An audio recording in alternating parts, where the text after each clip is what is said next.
Corona महामारीमुळे टाळेबंदी घोषित झाली. त्यामुळे सामान्य जनजीवन विस्कळीत झाले. लोकांमध्ये भयाचे वातावरण निर्माण झाले. कोरोनासाठी प्राथमिक उपचार म्हणून प्राधान्य दिल्यामुळे इतर आजाराकडे दुर्लक्ष झाले. त्यामुळे खाजगी रुग्णालय ओस पडले. पण सक्काजरा चौकातील किल्लूरकर हॉस्पिटलने मात्र टाळेबंदीच्या काळात रुग्णसेवा दिली आणि अजूनही देत आहे. बघा, हे कोरोनाचं जे इन्फेक्शन आहे, जे म्हणजे चायनामधनं सुरू झालेलं आहे आणि त्याच्यामुळे जे काही साईन सिम्पटम्स लोकांना पेशंट लोकांना येतात आहे, ज्याला आपण कोविड-19 असं म्हणतो, आणि हे झपाट्याने सर्व देशांमध्ये पसरलेलं आहे, ज्याला पॅन्डेमिक डिक्लेअर केलेलं आहे WHO. आणि यामध्ये पेशंट लोक झपाट्याने वाढत आहे. सध्याच्या परिस्थितीमध्ये खूप लोकांना 85% लोकांना काही सिम्पटम्सच येत नाही, त्याला असिम्पटमॅटिक म्हणू आपण. आणि 15% रुग्णांना काही सिम्पटम्स येतात, ज्यामध्ये ताप येणं किंवा खोकला असतो. काही लोकांना श्वास घ्यायला त्रास होतो आणि ज्यांना श्वास घ्यायला त्रास होतो त्यांना आम्ही हॉस्पिटलमध्ये ॲडमिट करायला सांगतो. आणि असे पेशंट 5% असतात. 3% जे पेशंट असतात त्या 5% पैकी ते 2 ते 3% पेशंटच खूप जास्त सिरियस होतात, ज्यांना व्हेंटिलेटरवर घ्यावं लागते.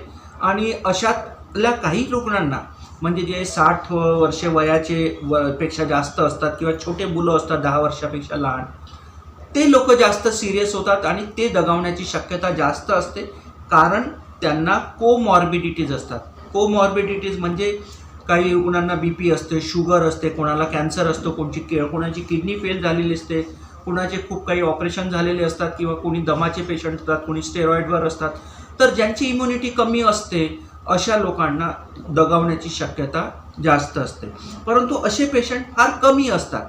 तर हे जे समाजामध्ये जे भयाचं वातावरण पसरलेलं आहे, तर तसं मला असं वाटते, डॉक्टर या नात्याने मी सर्वांना सांगू इच्छितो की घाबरायचं काही कारण नाही.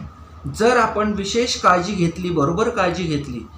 काळजी म्हणजे काय की एक सर्वात महत्त्वाची काळजी म्हणजे मास्क वापरणं. जसं हा N95चा मास्क मी वापरलेला आहे. हा मास्क सगळ्यांनी जरी नाही वापरला, फक्त डॉक्टर लोकांनी, जे लोक पेशंट आणि डॉक्टरच्या सानिध्यात येतात, पेशंटच्या सानिध्यात जे डॉक्टर्स येतात, मेडिकल स्टाफ असतो, यांनी हा N95 मास्क वापरायला पाहिजे. पण इतर लोकांनी जसं 3 लेअर मास्क जो असतो, तो 3 लेअर मास्क जो बाजारात 15-16 रुपयात मिळतो, तो जरी वापरला तरी सफिशियंट आहे, ज्यामध्ये 95 to 100% व्हायरसची एंट्री आपण त्यापासून रोखू शकतो.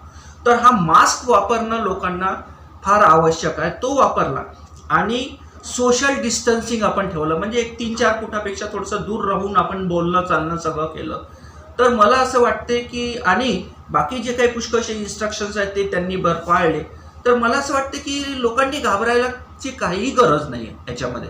कारण एक तर इन्फेक्शन रेट जो होण्याची जे हे आहे ते कमी आहे. म्हणजे आता आपल्या देशाची आपण हे करू की 135 कोटीचा हा देश आहे.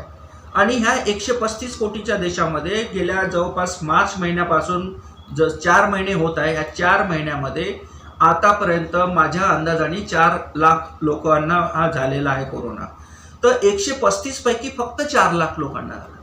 आणि त्यामध्येही 3% लोक जवळपास मृत्युमुखी होत आहे. म्हणजे जवळपास माझ्या अंदाजाने मला असं वाटते 15-16 हजार काही दगावलेले आहे आपल्या देशामध्ये.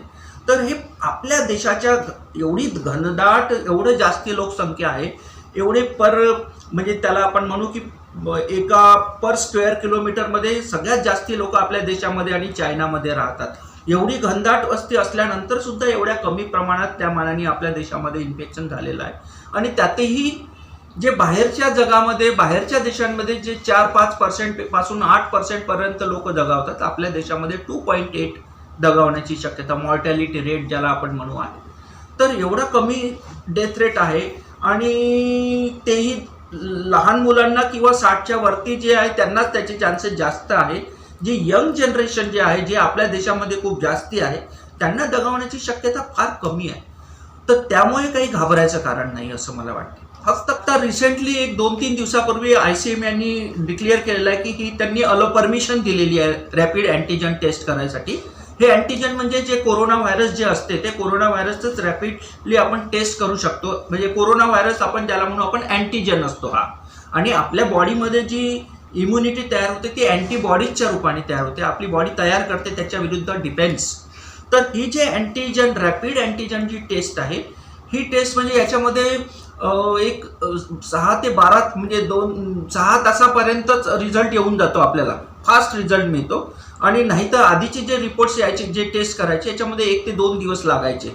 तर ही टेस्ट नागपूरला यायला मला असं वाटतं येणाऱ्या 5-7 दिवसामध्ये नागपूरमध्ये सुरू होऊन जाईल. समजलं का? दिल्लीमध्ये, मुंबईमध्ये आता सुरू झालेली आहे, नागपूरमध्ये पण हे लवकरच 5-7 दिवसामध्ये. कसं आहे, आता याच्यामध्ये एक प्रॉपर कोऑर्डिनेशन गव्हर्नमेंटचं आणि प्रायव्हेट हॉस्पिटल्स आणि डॉक्टर्स लोकांचं बरोबर झालेलं नाही. कुठेतरी थोडंफार गॅप पडतंय आणि त्याच्यामुळे होते काय की पेशंटला तर माहीत नसते की आपल्याला असं काही कोविडचं इन्फेक्शन आहे का नाही. ते आपलं रुटीन समजून प्रायव्हेट दवाखान्यात जातात. आता आम्ही त्या अँगलनी बघतो की बुवा याला तसे काही सिम्पटम्स आहे का. तसे सिम्पटम्स समजा दिसले तर मग आम्हाला साईन सिम्पटम दिसले तर आम्हाला मग त्यांना जे गव्हर्नमेंट मशिनरी जिथे आहे, मेडिकल कॉलेज आहे, मेयो हॉस्पिटल आहे किंवा एम्स हॉस्पिटल आहे, तिथे आम्ही त्यांना गाईड करतो की तिथे जाऊन करा. आणि जर समजा तसं सिम्पटम नाही दिसले तरी पण ती टेस्ट करून घेण्याची आजकाल रुटीन पद्धत झालेली आहे. पण असं पुष्कळदा असं झालेलं काही पेशंट लोकांना काही सिम्पटम्सच येत नाही आणि ते टेस्ट यायला उशीर असतो आणि इमर्जन्सी डिलिव्हरी किंवा ऑपरेशन त्यांचं सिजर हे करावं लागते. आणि अशा ह्याच्यात ते तर डॉक्टर या नात्याने आम्ही सगळे लोक करतो, ते करणं भाग आहे, ते इमर्जन्सी ट्रीटमेंट करायलाच पाहिजे. तर ते होते, पण ते झाल्यानंतर समजा चुकीने, नाईलाजाने किंवा दुर्दैवाने त्यांचा रिपोर्ट पॉझिटिव्ह आला तर मग त्यामध्ये काय होते की ऑपरेशनमध्ये सिस्टर आली, ओटी टेक्निशियन आला, सर्जन आले, असिस्टंट सर्जन आले, बाकीचा स्टाफ आला, पेशंटच्या बेडच्या बाजूला जे होणारे सिस्टर, हे सगळे लोक इन्फेक्ट होण्याची शक्यता असते जर त्यांचा पेशंटचा रिपोर्ट पॉझिटिव्ह आला. आणि त्याच्यामुळे मग वातावरण पूर्ण हॉस्पिटलमधलं इन्फेक्टेड होऊन जाते. मग अशामुळे गव्हर्नमेंटला ते सील करावं लागते, काही दिवसासाठी ते थांबवावं लागते, तिथलं निर्जंतुकीकरण करावं लागते, तिथल्या लोकांना क्वारंटाईन करणं आवश्यक असते. कारण हा रोगच असा आहे की हा म्हणजे एकमेकांच्या सानिध्यात आल्याने स्प्रेड होतो. आपल्या हाताशी म्हणजे हातातून आपल्या नाकातोंडाद्वारे त्याचे व्हायरसेस जातात आणि ते मग आपल्या घशामध्ये, आपल्या नाकामध्ये, आपल्या छातीमध्ये पसरतात आणि मग त्याचे कॉम्प्लिकेशन तयार करते.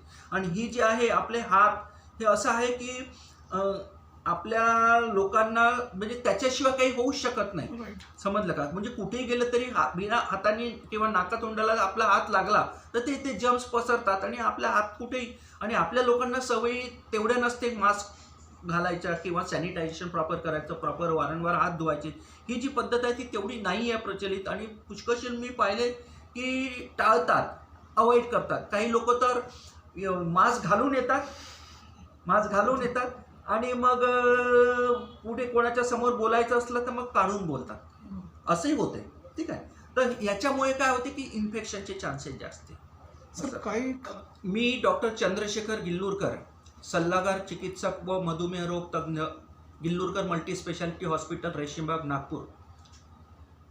मी एक कोरोना वॉरियर आहे. मी पूर्ण माझ्या इथे येणारे जे सर्व रुग्ण आहेत त्यांना मी आताही अशा परिस्थितीमध्ये हॉस्पिटलमध्ये आणि ओपीडीमध्ये त्यांना ट्रीटमेंट देतो आहे. माझी सर्वांना, सर्व नागरिकांना, सर्व जनतेला, माझ्या रुग्णांना ही विनंती आहे की हे पॅन्डेमिक आहे, हे जाणार आहे. हे येणाऱ्या काही महिन्यामध्ये, काही आठवड्यामध्ये हे जाणार आहे. काही घाबरायचं कारण नाही आहे. आणि याचे पीक आपल्या देशामध्ये आता सुरू झालेले आहे, बॉम्बेमध्ये आलेले आहे, बाकी प्रत्येक राज्यामध्ये वेगवेगळ्या ठिकाणी याचे पीक येतील आणि नंतर हळूहळू हा डिक्लाइन होईल.